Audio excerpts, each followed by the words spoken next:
Any thoughts that have come up on advanced directives over the week? Did everyone fill it out and get it notarized?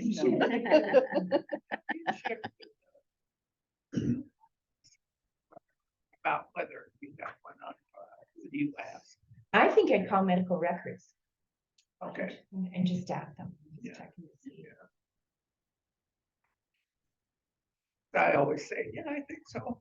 I think it keeps staring at you like that. Yeah, when our, I'm glad that you said that, otherwise you'll have to fill it out. Well, we actually we wanted to have a financial segment of some kind too, but we realized that there's just so much out there. So we do have some resources on our sheet that discuss finances that we can kind of prep, and then at some point we'll do one just on finances. But I might know somebody who would be good to chat with you. I'm forgetting her name right now, but I'll write myself a note and I'll email you. Yeah. So we talked about funerals. We talked to the funeral home person. And Julie, and we'll talk a little bit more about Julie in a minute. We're fortunate to have her join us on a topic of alternative ways of having funerals and not having home funerals as opposed to having funeral homes. And it was something that I wasn't aware of, but it kind of really ties in with our creation care team in terms of green ways of looking at things. And, you know, it's just a whole new thing out there.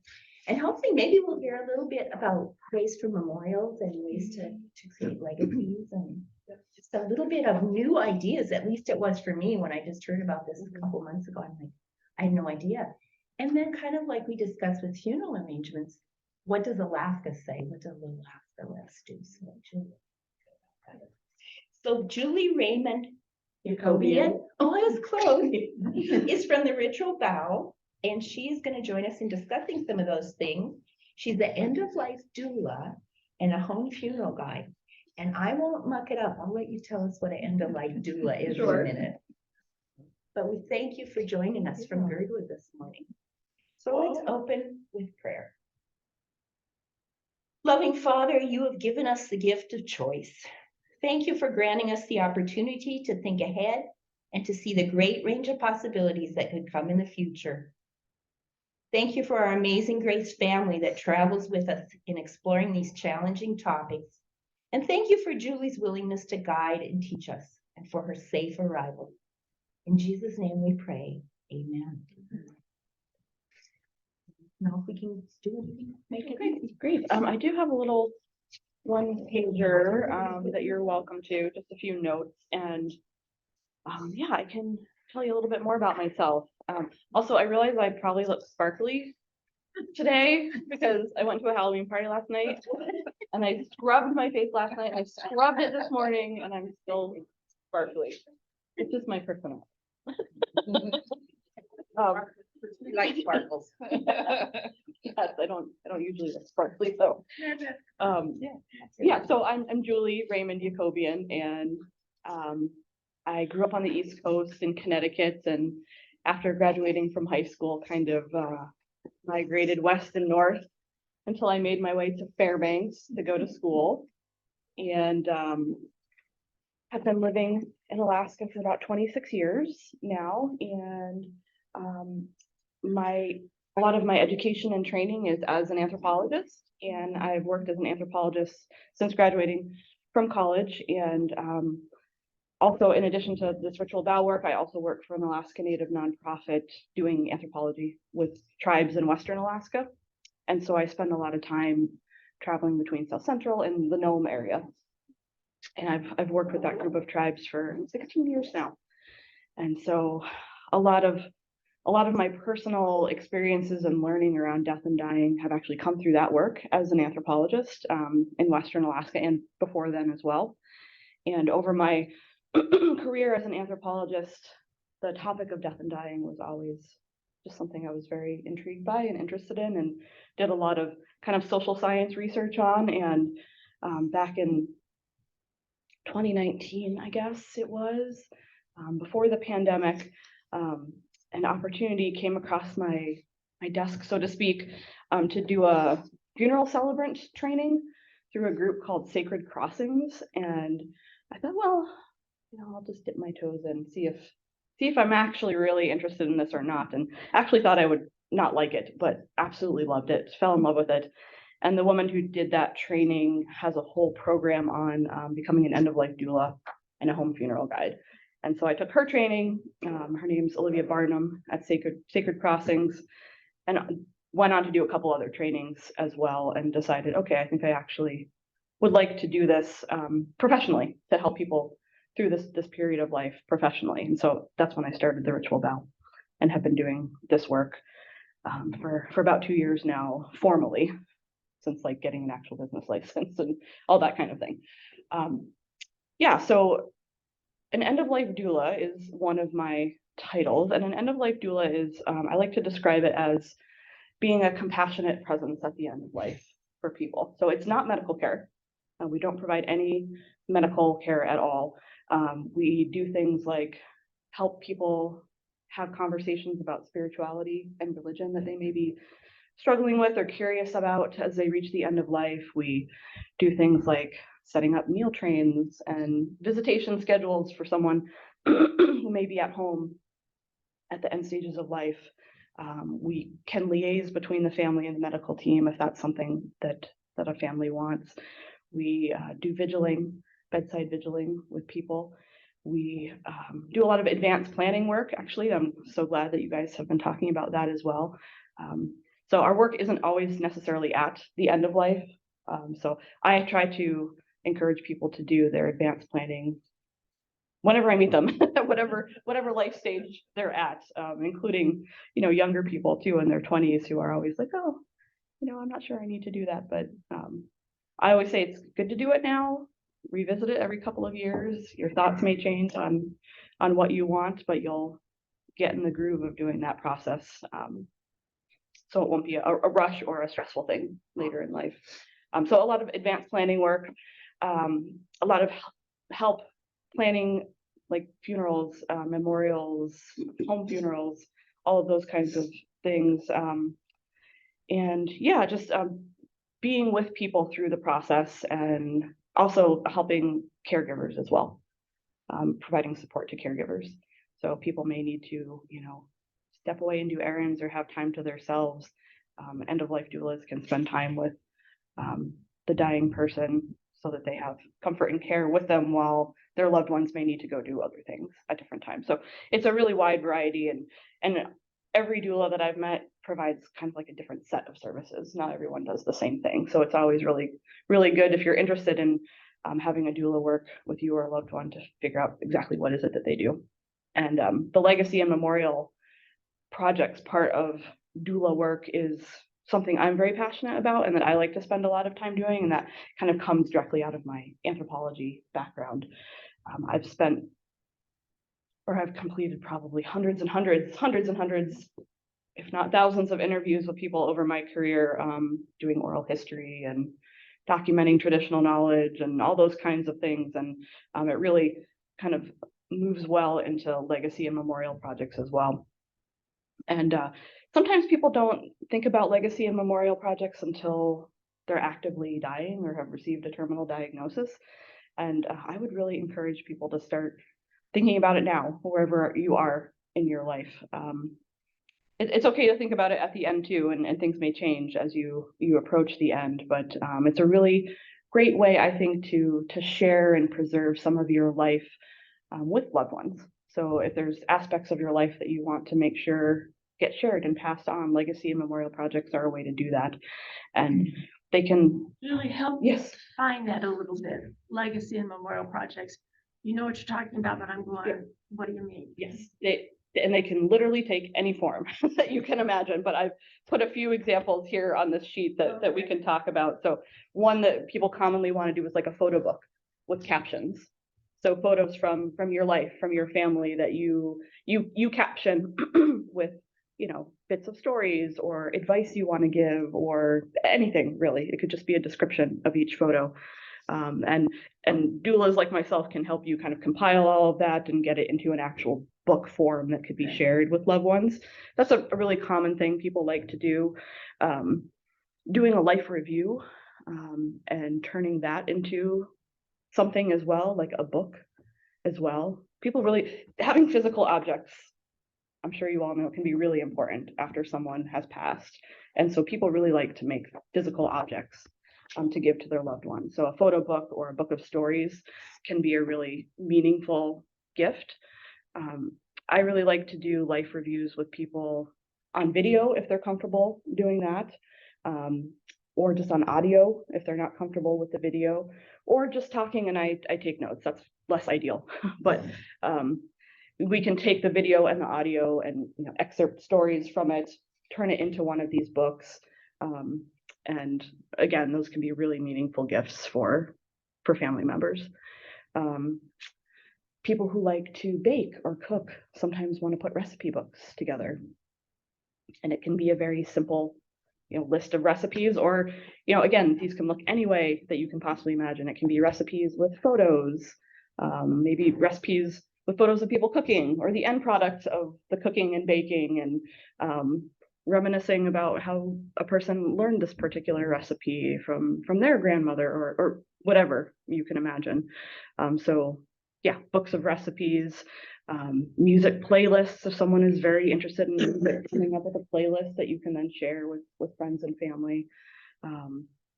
If you're a knitter or a jewelry maker or a wood carver, making something, if you're still at a stage where you're able to, making something for each of your loved ones, and not necessarily giving it to them right away. I know people that kind of have a stash of stuff and directions that go with it about, who's to get what. And something that you've made with your own hands, again, can be very meaningful.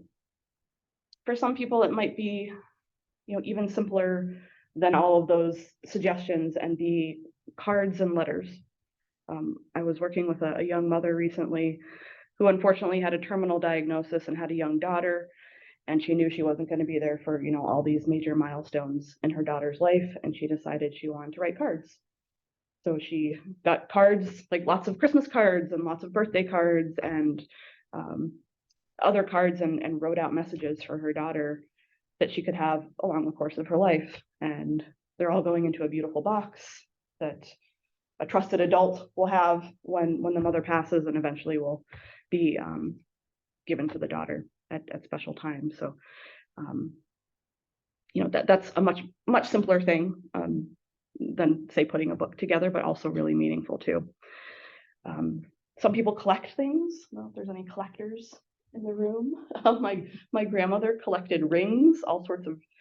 She just loved to wear rings, and when she passed, we each. I'm not wearing one of them today, but when she passed, all the granddaughters got a special ring that she had chosen for us, and that was really nice. And other people might have spoon collections, or whatever it is that you collect. You could choose one of each of those items to give to people in your life to remember you by. I know lots of mug collectors, coffee mug collectors, that are thinking about how they might be able to pass those on as well. So all of those things, fit within the realm of a legacy and memorial project, and literally anything else you could imagine too could be transformed into something like that. There's also, of course, doing more legal estate planning. You can plan to give money away to an organization that shares your values, and that usually requires some more legal work to make sure that gets handled properly. But if you had a trusted organization like a church or something else, you could set up a memorial fund, a scholarship fund for young people who want to go into nursing, and because you're a nurse, and you could do all sorts of those kinds of things too. So yeah, those are some ideas and some of the things that I've worked on with folks in the past. Have any of you been recipients of a memorial legacy project, or have ideas for your own? Well, we just had a senior member pass, and she gave all the parish nurses a cross. Oh, Millie. So She had all beautiful. these crosses, so her family just shared them with us. that's very nice. A number of years ago, the church handed out a loose leaf notebook with some prompts for grandparents to write stories and places for photos and so on and so forth. So I sent it to my mother and she said, oh, I don't know if I can do this, but anyway. It sat there for a number of years and then all of a sudden she sat down and wrote it. Oh, that's so cool. I just pulled it out the other day and was reading it, and stories about life. She was just a little girl, written in her hand. It was very special. Very. So have you taken it on for the next generation to do? Oh, I'm thinking of it. Yeah.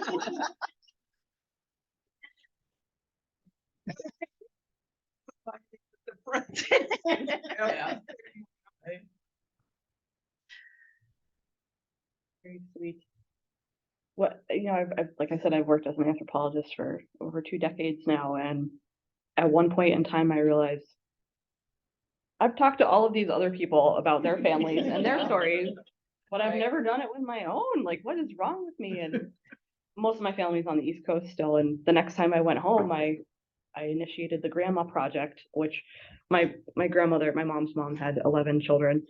And so I have lots of cousins and aunts and uncles, and we decided to all take turns interviewing grandma about different parts of her life. And not everyone ended up doing it before she passed, but it was just a very sweet thing. And it wasn't complicated. To make it easy, I got a little digital recorder and I typed up some directions, and my father was in charge of like downloading the audio and stuff, but made it very easy and just left it at my grandma's house. And so whenever people went over to visit, which was all the time, they could just turn it on and be like, tell me a story about, when my mom was born, kind of thing. And it's just a very sweet thing for us to all have now. So, you can do it with your phone. It doesn't have to be complicated to do.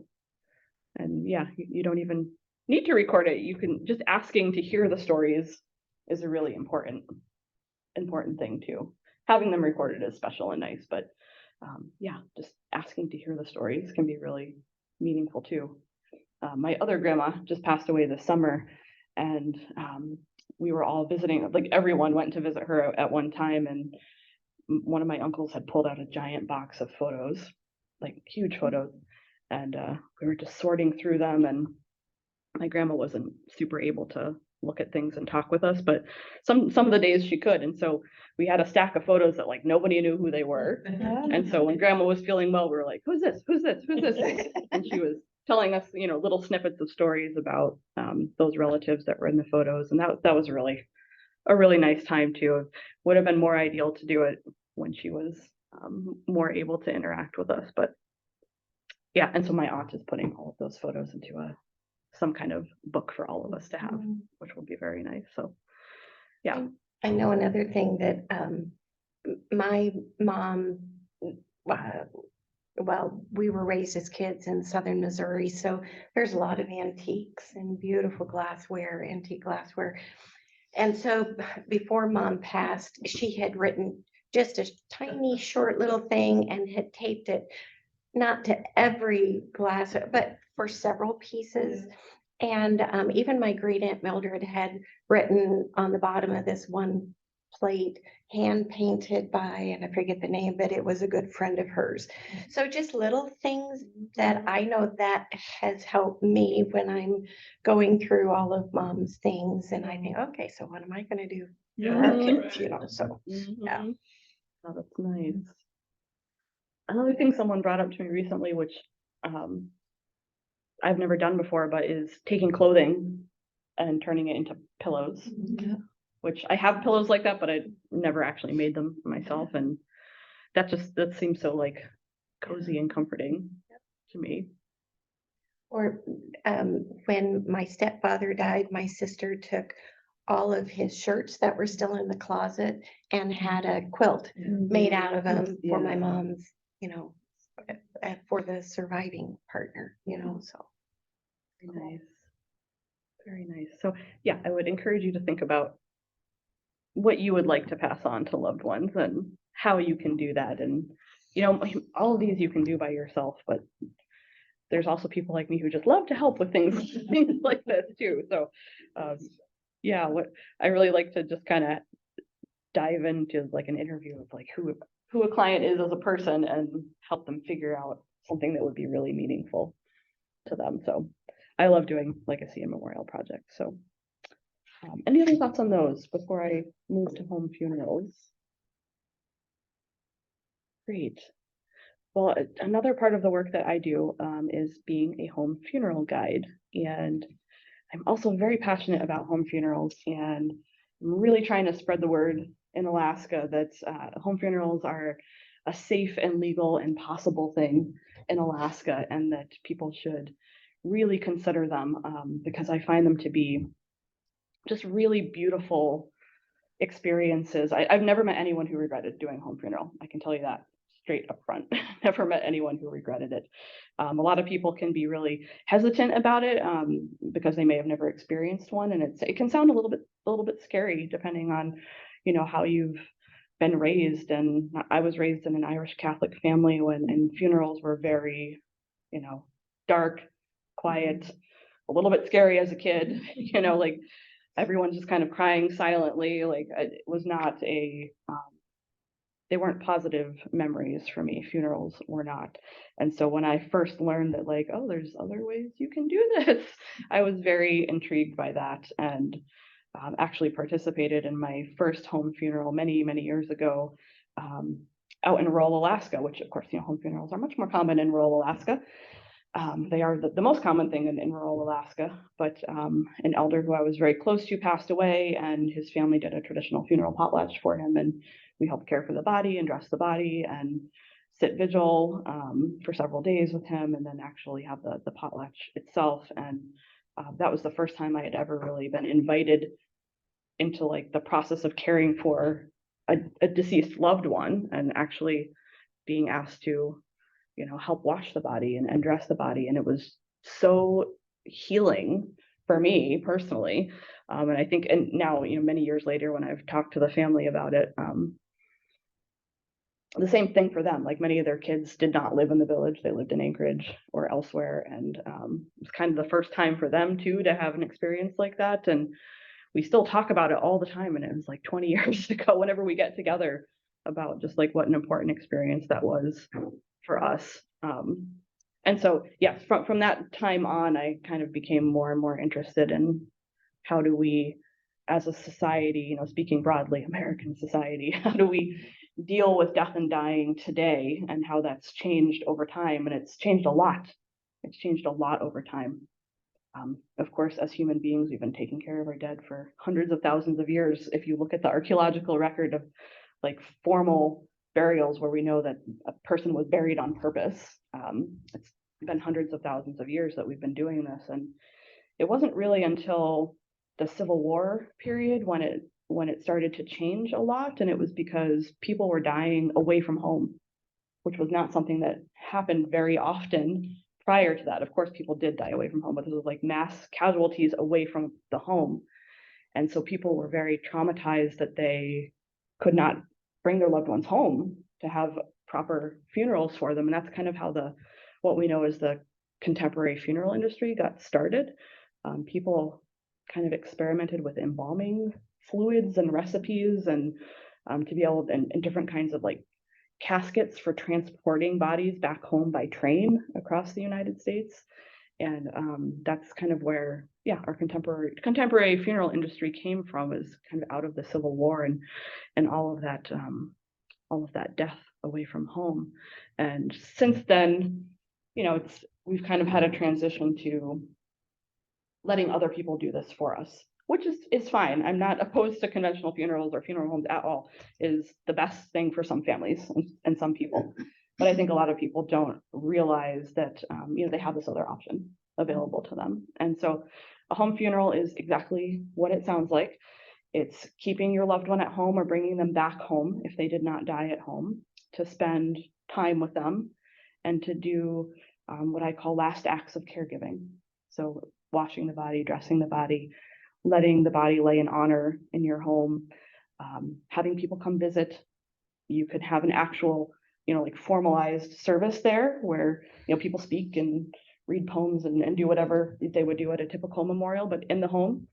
Or you can kind of get up to that point in time and then decide that you would like to bring your deceased person to the church and have a memorial here as well, or something larger for more of the community. So all of those things are part of a home funeral. And again, it's totally legal, it's totally safe to do.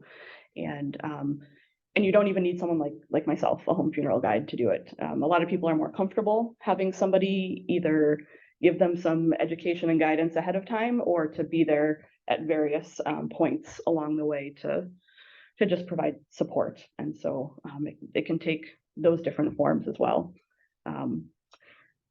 You could, yes, go ahead, I'm please. sorry. No, please. Immediately I start kind of thinking about logistics. Mhm. So how long would let's say a loved one passed at a hospital and you were bringing them home? I mean, logistically, how long can a natural state body be intact, or, before the natural Yeah. degradation process happens? Mhm. So do you have like 24 hours, 48? Many home funerals are 3 days. Okay. It's whatever the family ends up being comfortable with. I did a home funeral recently that lasted, person passed, and they had a home funeral immediately. Yeah. And I think 8 hours later, they were off to the crematory because they wanted to do something simple. It was not a very close family. They felt like that was enough time for them.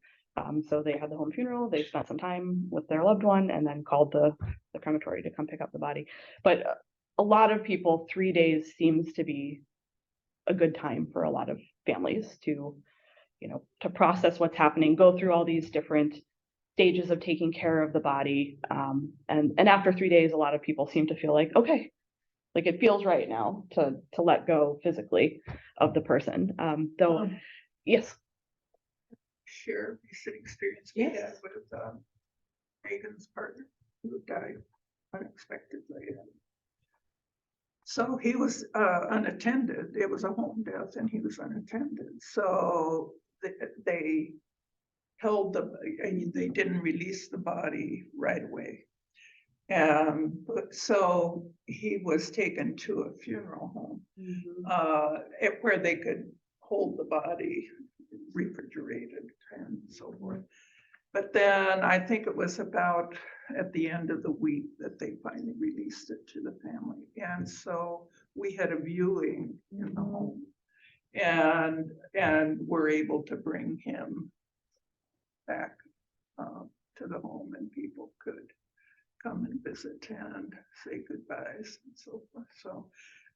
So you can extend that time, but you do have to find a mortuary that will work with you. Yeah, absolutely. Because Megan did not want him involved. So, and this was a green mortuary and they had lots of options. For us. So Was that in Alaska? it was in Los Angeles.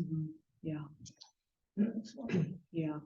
And so maybe a little bit more detail about different situations like that too. So say someone is under hospice care at home, they're attended, because they're under Yes. hospice care.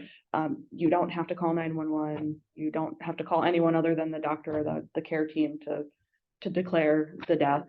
And the body can stay in the home the entire time. If it's an unexpected death, the coroner has to get involved, so the body will have to be taken away. But again, you can bring the body back home. It can get a little bit more complicated if, say, an autopsy had to be performed for some reason. You still do not need the involvement of a funeral director if you don't want one, and you can still bring the body home even if there was an autopsy. You may then be a little bit more limited in time. You need to keep the body cool, and you can do that using dry ice or special kinds of ice packs that you can buy. And usually there's no issue usually if you're keeping the body cool. It depending on how your house is set up, you could put them in like a 3-season room and just open all the windows, and you may not need dry ice or anything else like that. And part of the reason we clean the body after someone dies is respect, to clean the body and prepare them for what's coming next. But also it's to remove bacteria and things like that so that it helps slow down that natural process. So cleaning the body and then keeping the body cool typically gives you many days, more than most people need to feel comfortable with again, physically releasing the body. So I would say that 3 days again is kind of what people are comfortable with, but sometimes it's shorter and sometimes it's longer as well. And also an important thing about home funerals, even for folks in hospice care, is to let the care team know that that is your plan, because some people can be frankly weird about it. And so letting them know, when this person passes, our plan is to have a home funeral. And so we're not going to be calling a funeral home. We're not going to be doing X, Y, and Z thing, just to prepare people. And when people are in care homes, it's also extremely important to let the care home know that that is your plan, because they can be very challenging sometimes to release the body, even though you have every right to do it. So working that out ahead of time, if you can, that this is what's going to happen, and like what in